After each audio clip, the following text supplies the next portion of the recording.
ahead and take this apart and go ahead and fix this guy so you ain't got this no more. Alrighty.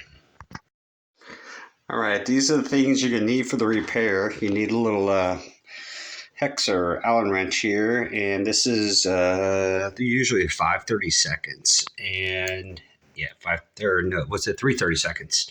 Anyway, that fits. Let's pop this guy off, and I'll show you what's inside and what to do.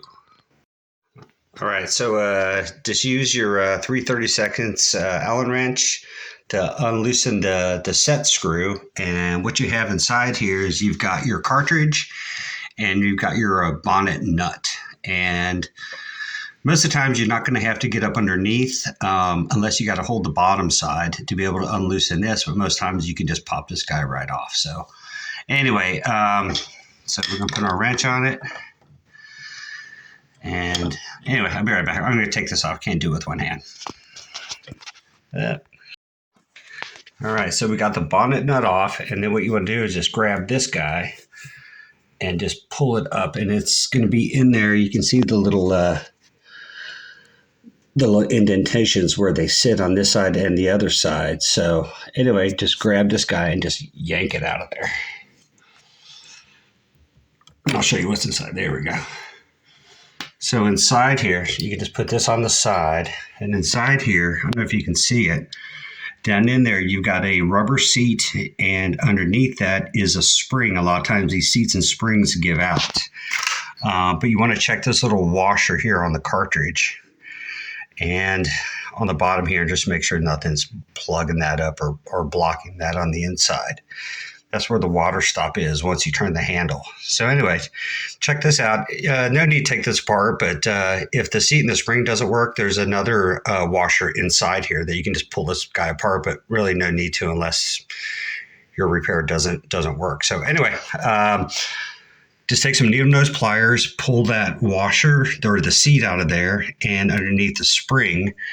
And these are what they look. This is a little variety pack I got over at Ace Hardware. So anyway, those smaller ones, and then that's the seat right there, the new one. So let's pop this out and put the new ones in. Okay, these are what the seats and the springs look like once you just pop them out of there with your needle nose pliers, or you can use a real little super thin flathead screwdriver, a little small one. That'll pop those out. And you just put them back in with the big side down, and then with the smaller side on top. And then the seat will just sit right on top of it. So anyway, let me go ahead and pop these back in, and then we'll reassemble. All right, so the new seat and spring is in there, and we're going to put the cartridge back in. Make sure indentations, and just watch out for the valve stem, because it has to fit back up inside this guy. And with the stop where the turn stop is on top, you got to make sure it's going to fit that in there and not obstruct your ability to turn it.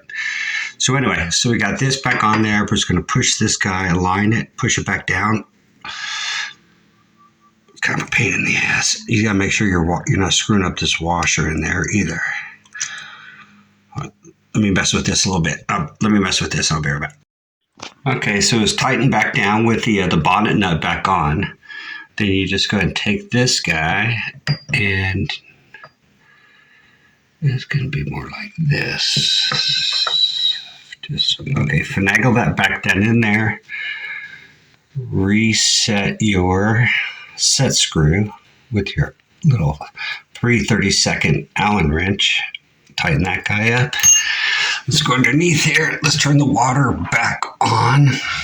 Let's see here. Water back on, and let's give it a try. There we go. No more drip. Anyway, like I'm saying, you might have to get underneath for the bottom's nut to make sure that locks in.